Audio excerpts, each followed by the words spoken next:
Hello guys, so another day of hiking, and today we're gonna go to a hill called Cerro del Medio. We want you to take a taxi because the beginning of the trail is like 3 kilometers away from here, but there's no way to call taxi. We don't have a Ecuadorian Argentinian number, so we're just gonna walk there and start the trail. So hopefully it's gonna be a good day. So Ushuaia is about as developed as it gets in Argentina, and you can see the streets. It's lots of trash. There's a dog shit everywhere, and there is not really paths for walking here. So it's really a third world country bullshit here. But yeah, and this is called carcinaria, where they get cancer from meat. So it's they have a long way to go, all these South American countries. Not much difference. So we just loved how the South Americans, they pretended to be there, like to be the best touristic countries for like hiking and stuff, and they're just promoting like Tierra del Fuego, but by walking on the street, most tourists don't see the, you know, the trash, the dog shit, the fucked up infrastructure. So most tourists just take a taxi, you know, to the tourist attractions, and of course that's beautiful, but most people don't see the real culture and shit, you know, which is pretty bad.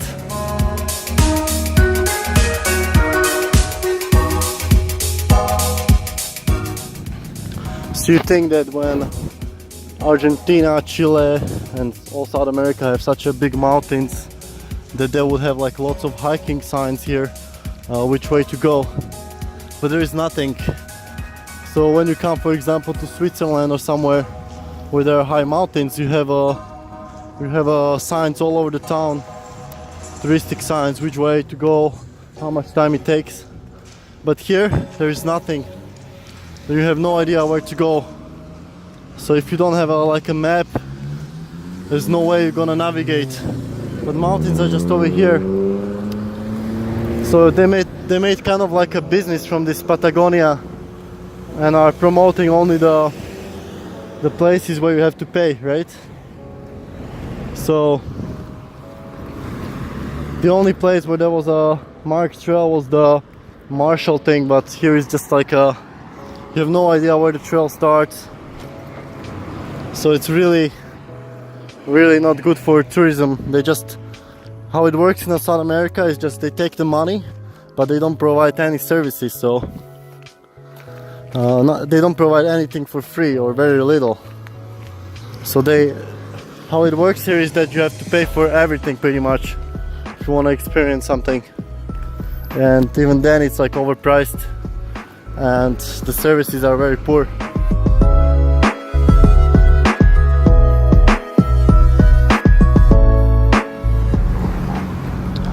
So I think we're going to the hill over here, over there. So it's not really high, but we should get some good views from there. And as we are walking towards the beginning of the trail, we got across this fence across the road, and the only way to get through it is either jump over and you're risking that some guy will shoot you, or you just have to go back around or just cancel your trip altogether. So I'm really angry about this because government is not doing anything with it, and I'm just actually thinking of carrying a scissors with me, because many times it happens when you're hiking in South America that there is a fence in front of you and just have to climb over it or something. And that's why you have to pay for many trails in South America, because it goes through private properties and people just build a fence around it, so they want you to pay to go through their property. So in Europe, people have private properties, but they let people go through it if you're going for a hike. But here the government is so weak that it's so much corruption here, and those private property owners just doing whatever they want. They're putting the fences for like hundreds of kilometers around the woods and around the fields, which is bad for animals. And they're putting actually barbed wire fences So here we are at the beginning of the trail. There was no sign that this is the beginning of the trail. So if you are watching our journey, most of the time we had to pay for trails in Chile and Argentina, and that's because of this private property bullshit.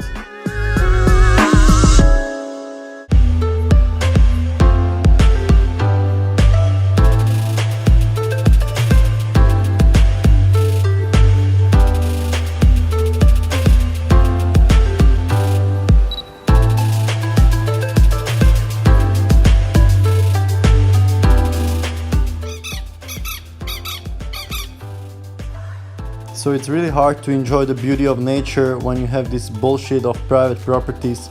So this fence is going pretty much around the whole mountain, and that's why there are not many hiking paths here, because people just can't get to the mountains here, and you're just stuck to these little paths. It feels like you're in a prison, and it's just a disgrace to nature. And again, here it's another private property, but we have to go through it to connect to our path.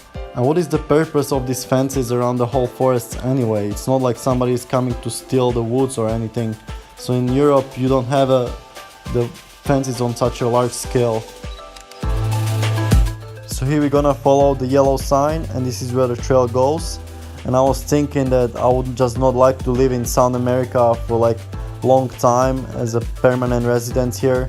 I just don't like the vibe of the culture, the private property bullshit, and I think it stems from the Spanish culture also. I was not really hiking in Spain much, but my brother was, and he also said fences were just going for hundreds of kilometers around the hills in the Pyrenees, so it's pretty much the same culture here. And plus you have the criminal culture. In Chile and Argentina not so much as in other parts like Ecuador, you know, Colombia, Venezuela, Brazil, but still more than in Europe. And when you walk into the streets, it's all dirty with the dog shit, as I said, and you get this strange vibe from people that are just chasing the materialistic shit. So it's all about like materialism here, acquiring properties and money, you know, chasing the European American dream, but they don't really provide value. Like when you go to nature, yeah, they have awesome nature, but they're just trying to make a business from it, so they don't provide like a value for free anymore. So now we got to some bigger road, and I think this trail should keep going around 5 kilometers till the top, with around 1000 meters elevation, or 800, sorry. So again, there is a barbed wire fence all around here, but you can see some people already had enough and destroyed the look at that. And this just keeps going all around the fucking forest.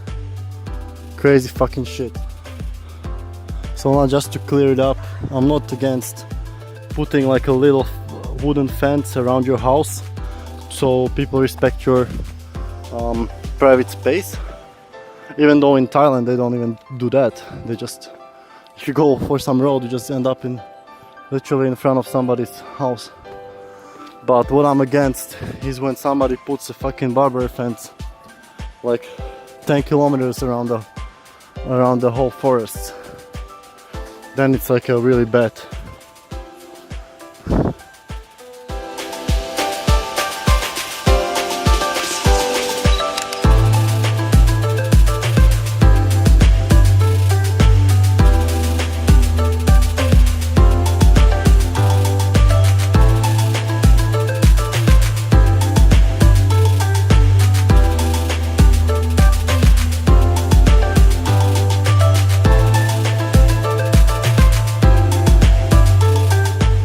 So now we're following these blue and also yellow signs, and the path was pretty good and going through nice woods.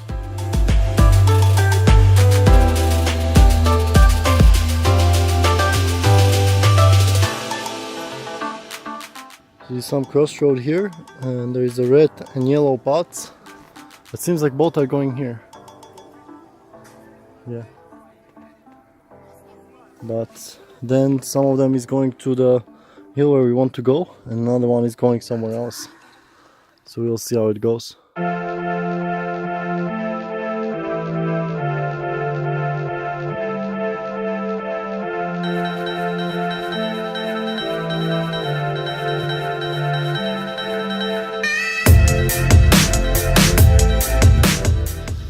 So now the path got pretty muddy, and especially on that side, and it's just overtaken on the left side, on the right side, sorry. So look at that, it's so muddy here.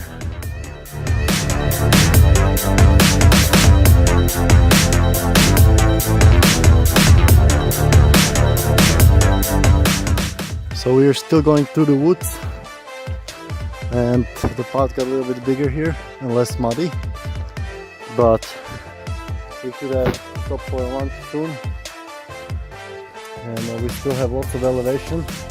So till now we're pretty much going mostly flat, not much elevation. So I think we're gonna, when we finish the woods, it's gonna get much steeper there.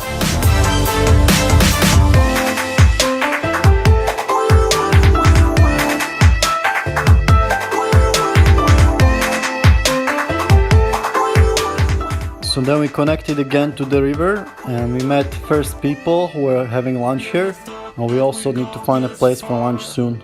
Don't stop now. So now the elevation starts, and we saw the hill a while ago. Still seems pretty far, so we'll see how much.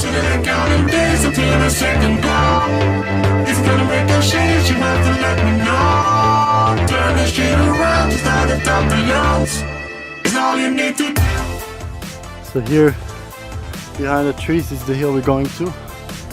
Still seems pretty far, but let's see how much it's gonna take.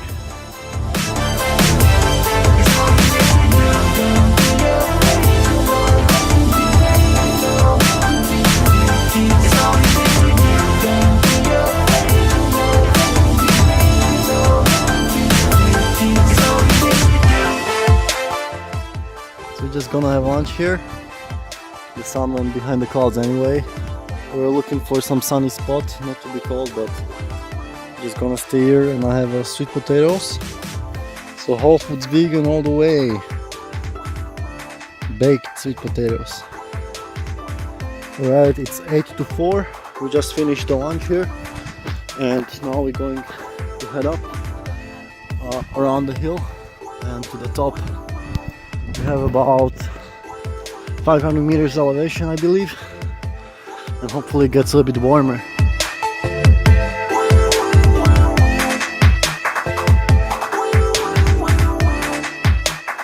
Now the trees are getting smaller. There's different kind of trees here because we're getting much higher.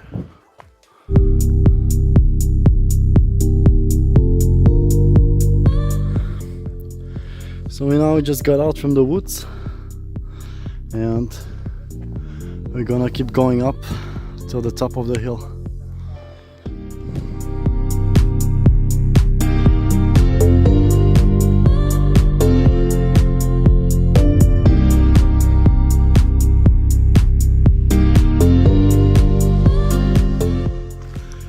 So now we got this amazing view. So we came from somewhere down there, went through all those woods until up here, and it's also nice, this view over here.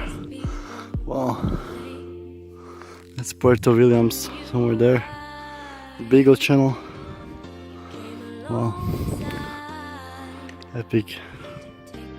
And we also got a view of the hills on the right side, but I'm not sure what are their names, and I don't even see the paths on the maps there. There's also snow here, so I guess you can go to those hills on your own, and it's a really good view here.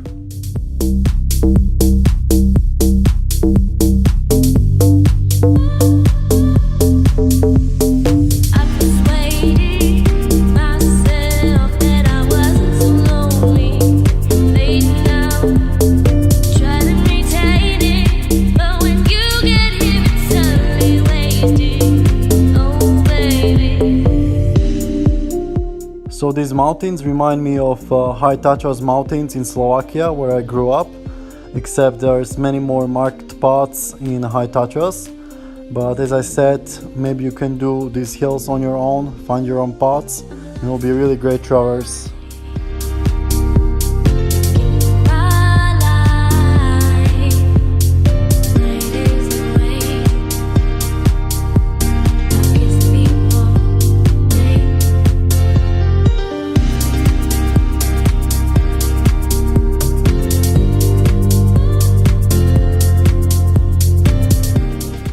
So as we were getting higher, it was more and more windy, and we had to pull more clothes and banderas.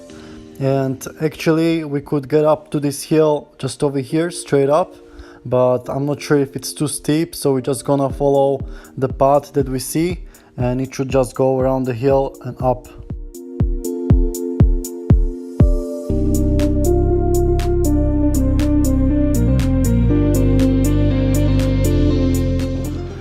So it's 4:20 right now.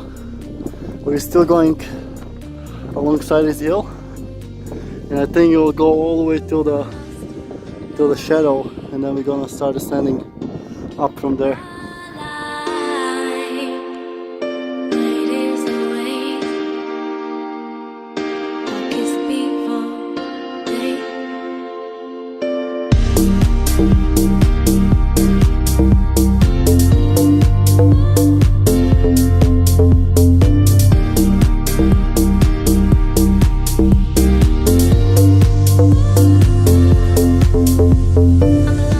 So as we were progressing more and more around this hill, we got to see another hill, and the top looked totally different than before, and the wind was so strong that it could actually hold you up.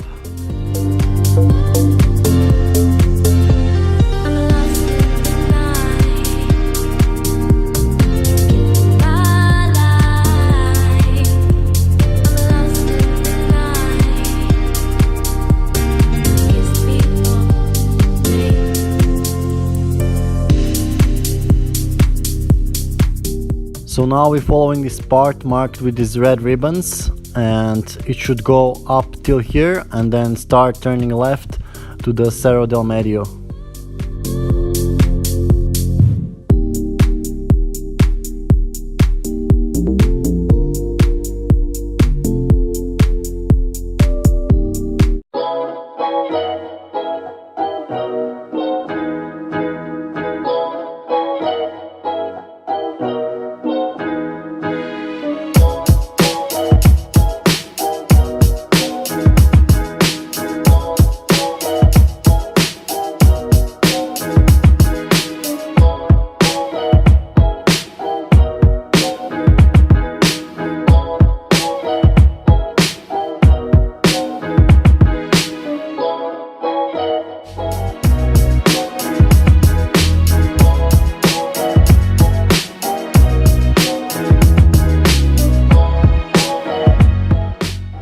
So here we separated with Sanya, and she wants to get up this way to the saddle, and I'm gonna try to go this way around the hill, and we should meet somewhere up there.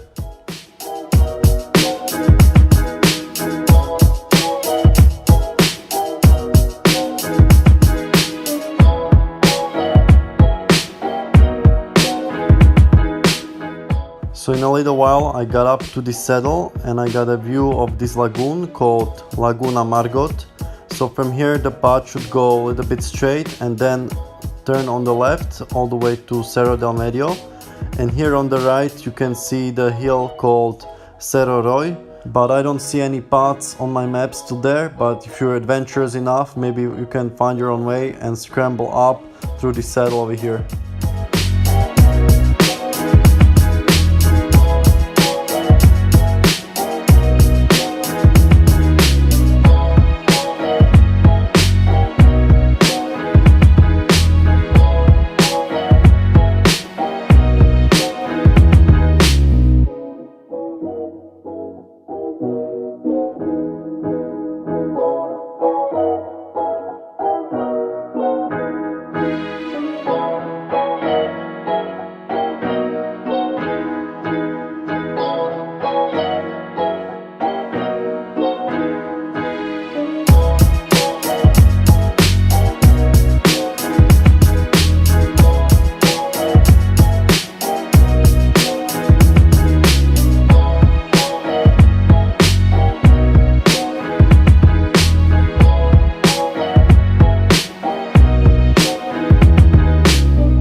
Hepstad me said the path was going up like that, but we're just following these markings here, not to get lost or not to be some difficult situation.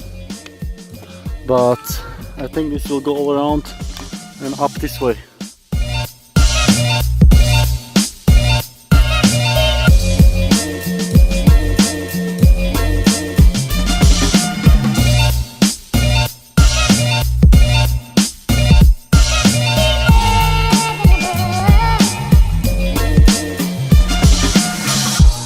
Stereophonic sound for the home is recorded on 2 separate tracks. So this path to Cerro del Medio is taking much longer than we expected. We thought it would turn left much sooner and we would already be up there. We're still getting up to this saddle, and actually when we got up here it was really windy, and we're still following the poles with the red ribbons, but we see they're going down and not to the left to Cerro del Medio. So I don't know where this path keeps going, if it keeps going to some hill or some other hill or something, but we just wanted to make it to Cerro del Medio and back, so we're not sure if we should risk it and go down here, but for now we're just gonna go on the path on the left to try to go to Cerro del Medio.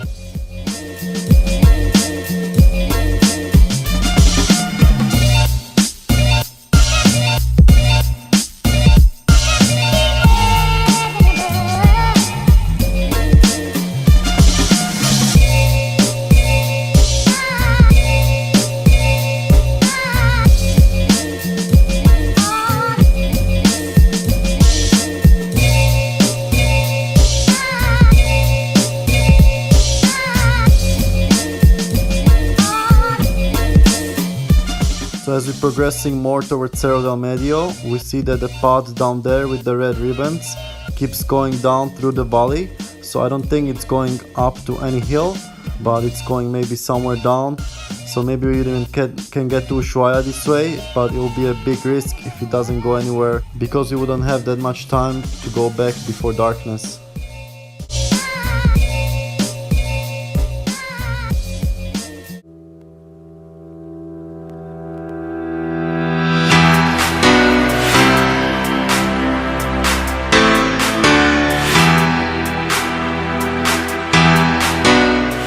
So here we're getting closer to Cerro del Medio, and as you can see it's really steep, especially from the right side, and it got really cold because it's so much windier here. It's maybe like 10 degrees difference if it's less or more windy, so especially on your hands you have to have gloves in these conditions, even in the summer in Ushuaia.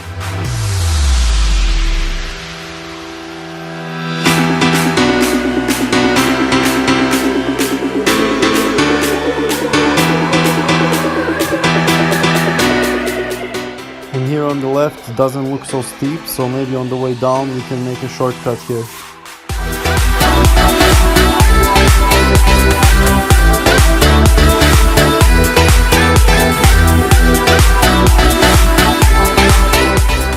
And as you can see, the right side looks totally different with the big drops.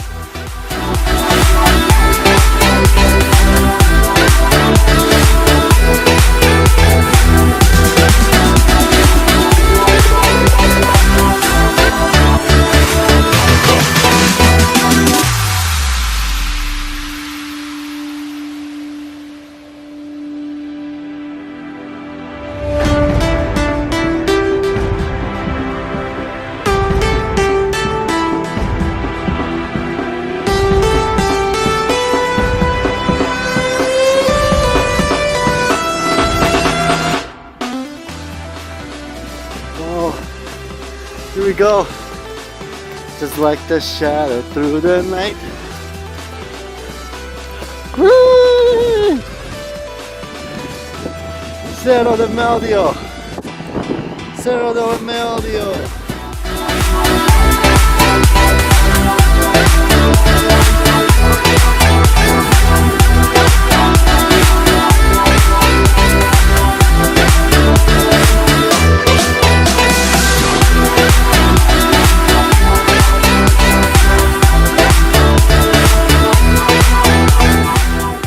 Alright, so we are very happy to make it to Cerro del Medio, 974 meters above sea level, and we get a nice view in the background of Ushuaia, the Beagle Channel, and also Chilean mountains in the background. And here you can also see the main road for cars that leads to the Marshall Glacier. And now the question is whether we can get down the other way that I showed you before with the red ribbons, but it'll be a little bit of the risk. And Sunny is also saying that the area in the woods might be really damp and muddy, so should we take a risk or not? But once we decide to go, I don't think there is a way back, because we wouldn't have time to go back in the darkness. So should we do adventure or not?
Alright, so we took a plunge and we decided to be really adventurous and try this spot with the red ribbons that should go down this valley and then connect to those woods.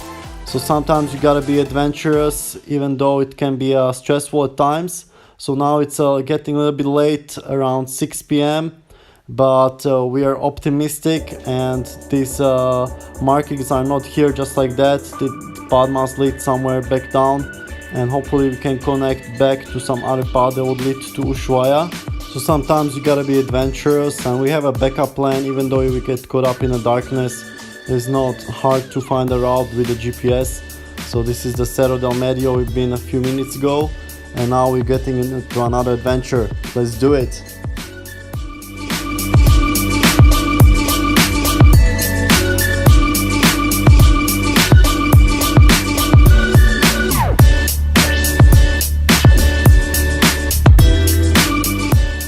So as we were getting more down, the path was not very visible anymore, and I was only navigating by looking at the posts with the ribbons. So I'm just gonna run more down while Sanya is gonna walk slow, and if I don't see any more posts with the ribbons, I'm gonna quickly go back up.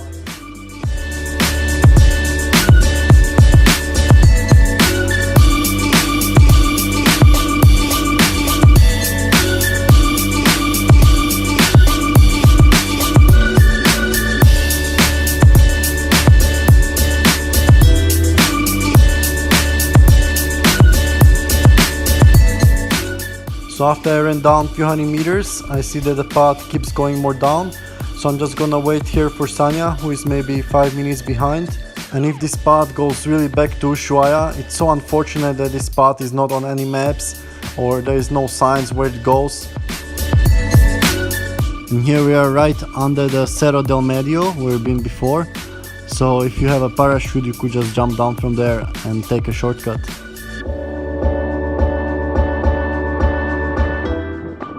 That's the Ushuaia airport, and that's the road we've been going up to the Marshall Glacier, and those mountains, that's already Chile. And this is a Beagle Channel, and all the way there it's Puerto Williams, where we've been hiking. And all this island, it's called Isla Navarro. And yeah, this is the Cerro del Medio, and I think this is a Cerro Royal, something like that. And this is a Makolutko.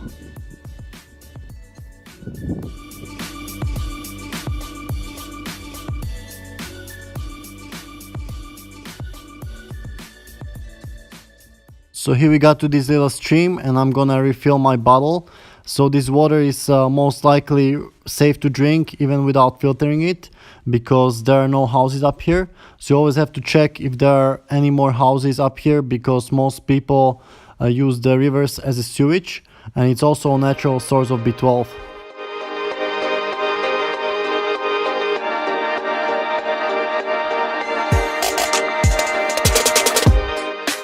So for now we see that the path keeps going more down towards the woods, which is good.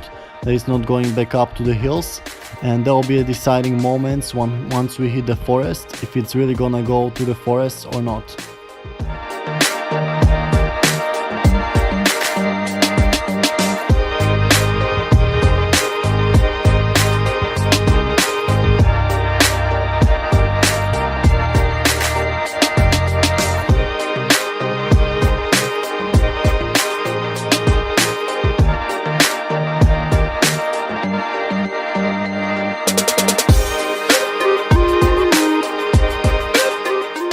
Alright, so we fill the water one more time, and it seems like we're entering the forest now.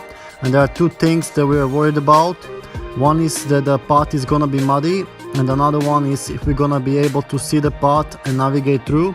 Because in Isla Navarino, when we were hiking there, the path was not visible at all, and you would not find it without GPS navigation.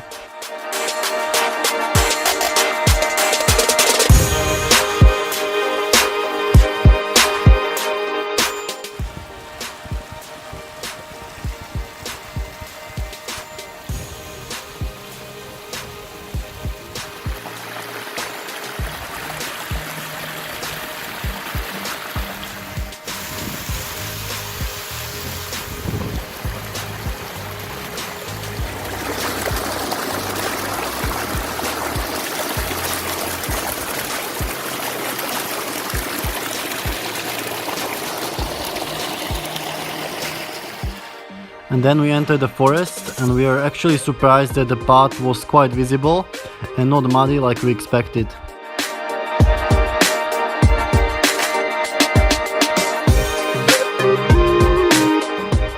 And here we started also seeing some yellow signs.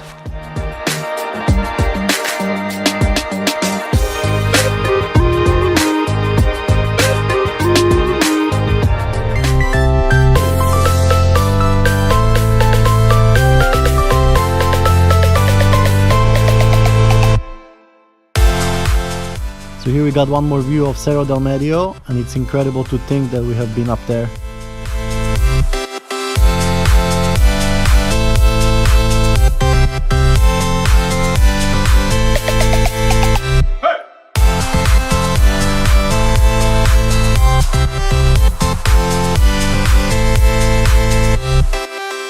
Right, it's what time is it? 6:30. So 6:30, and we're still going through the woods. And I'm sure we'll get down somewhere, because this path would not just end up in the middle of the woods. So either we're gonna connect to another trail, or we're just gonna descend somewhere near us, which would be really good.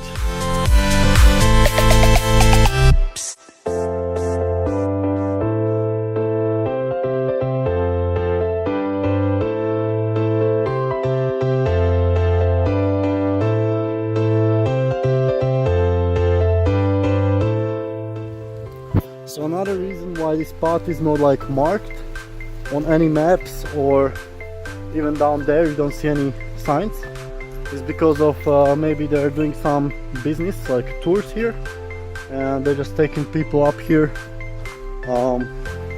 you know, and around this hill, and it's like a nice loop that we did today. So maybe that's a business here, and they don't want it to be a clearly visible path. So yeah, who knows how many more paths there are here are really nice, but they're not marked because people wanna protect their business. So maybe there will be a gate at the end even that you can't enter. You have to climb some gates.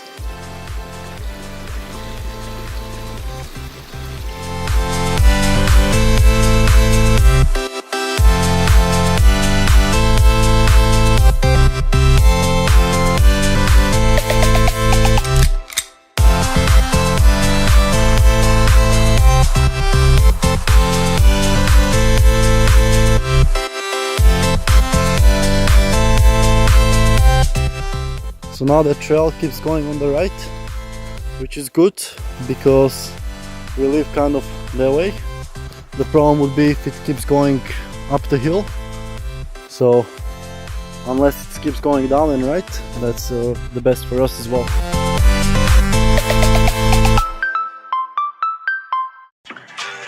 Everything you said they already knew, more or less. Well, here's something that you didn't know.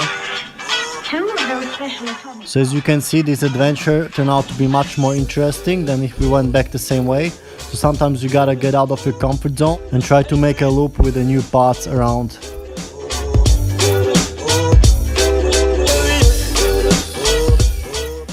So we're in the middle of the woods, and here we go already. Fucking fence. At least it's not a barbed wire fence, but who the fuck would put a fence around the fucking woods? So bad. We're walking 5 minutes and it's still the fence still keeps going. It's insane. We're pretty far still from the town, maybe like half an hour of walking. So who the fuck would put a fence here? Like, if there are some wild animals living here, they can caught up in this easily or get hurt, no? Wow. South Americans are really fucked in their heads when it comes to this shit. Oh, this is just insane. This guy must have spent so much money on this line. Where's barbed wire? Oh shit. They should make this illegal. Look at that. A barbed wire fence. So bad. Yeah, but we've been going for like... how much? Okay, it ends here. Wow. Somebody should cut this up. It should be fucking illegal. Oh my god. So bad. Fucking weak government in this Argentina. You can't do shit. So the fence is still here. You can see how it's going still. It's just on the ground more. Wow. It's fucking crazy. Like, nature should not belong to anyone. You can build a house and put a fence 20 meters around your house, but not a fucking whole forest. Such a weak government. Oh, here we go. It's back up again. Oh my god. It really pisses me off, this shit. Such a corruption here. People doing... whoever has money will do whatever they want. Wow. Insane, guys. Insane.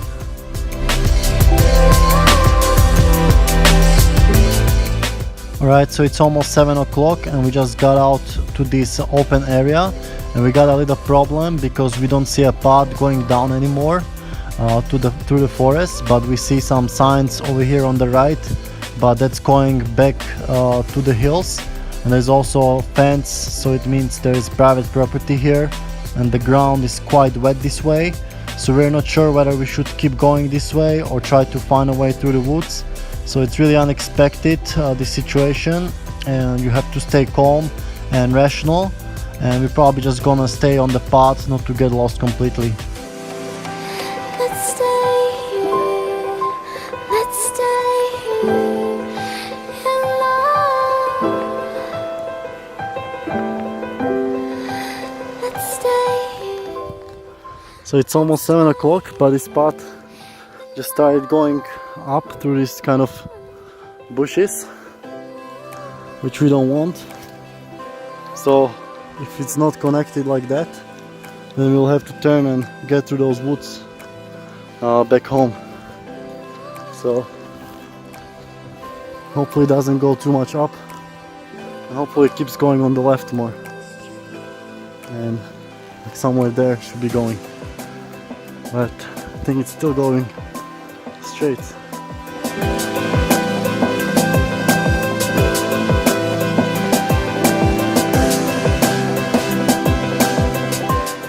So it's interesting how quickly a situation can change. Not so long ago we're walking on a nice path through the woods and saw ourselves back in Ushuaia, and now we're stuck on this wetland going the wrong way and the sun is slowly setting. Our shoes completely wet because this path is totally muddy and so hard to walk through. So we started back behind those forests, then we went up behind this hill, and then from the other side went up and to the top, and then we went back and then through the valley, through those forests, down, and then we thought we're gonna connect all the way down, but instead this way kept going up, and now we have to connect where we went last time to the Glacier Marshall. So hopefully there will be connecting soon. So maybe the reason why this path is not on the maps is because it's so wet that you literally need a waterproof boots to get through this. Some parts were so bad that you were up to your knees in the mud. And we also learned a new life lesson. Whenever you're exploring new paths, you have to keep in mind that the path can get really bad really quickly. And as I said before, you have to be mentally prepared for unexpected events like this. Even if you're hiking on the same path, some accident can happen, and you just have to stay calm and rational and just calm all the group if you're going with other people, because other people can be more stressed than you. And when you think about it, we are not in such a bad situation here.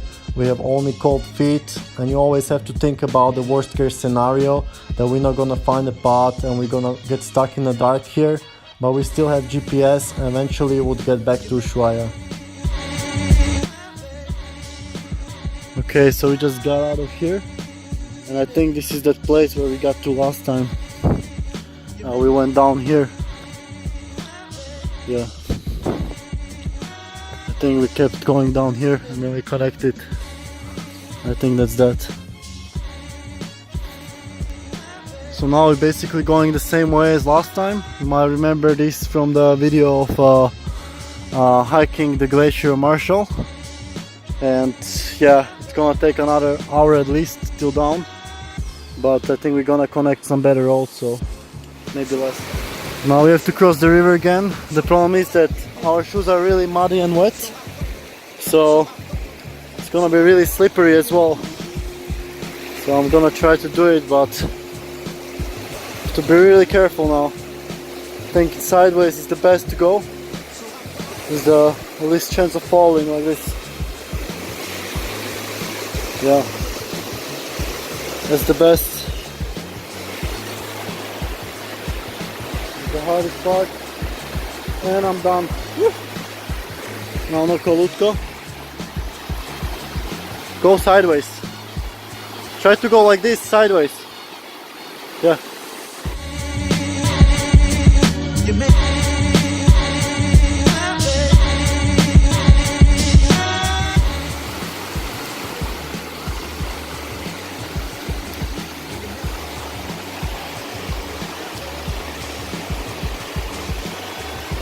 Need help?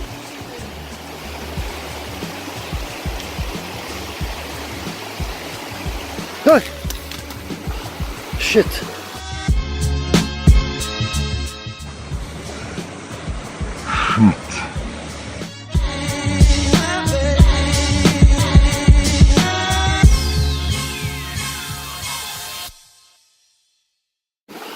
Shit! Come here. Here we go. You okay? Huh? Hurts? You okay? What, hurt something? Huh? So we had a little dramatic moment there. Sanya fell in the river, and now we're just trying to go down to Ushuaia the fastest way possible through these shortcuts along the main road. Alright, it's 7:45 and we made it back to the town. But it was at times it was pretty muddy and wet there, not really comfortable. Our shoes are completely soaked, and that was really unexpected that the road didn't keep going all the way down. So So to conclude this adventure, it was a great hike until the last part where it was muddy. So we thought it would be the best loop ever if it keeps going like that through the woods. But then the end was so muddy that it was just not worth it. So maybe next time I will try to go and find a way through the woods. But if there is no way, it's not worth to do the loop, and I will just come back the same way. Anyway, it was a great hike, and I definitely recommend to go up there. That's Cerro del Medio, and I think we've been up there. We didn't go there, so we should have descended somewhere down here. But the way it kept going completely different, so bad.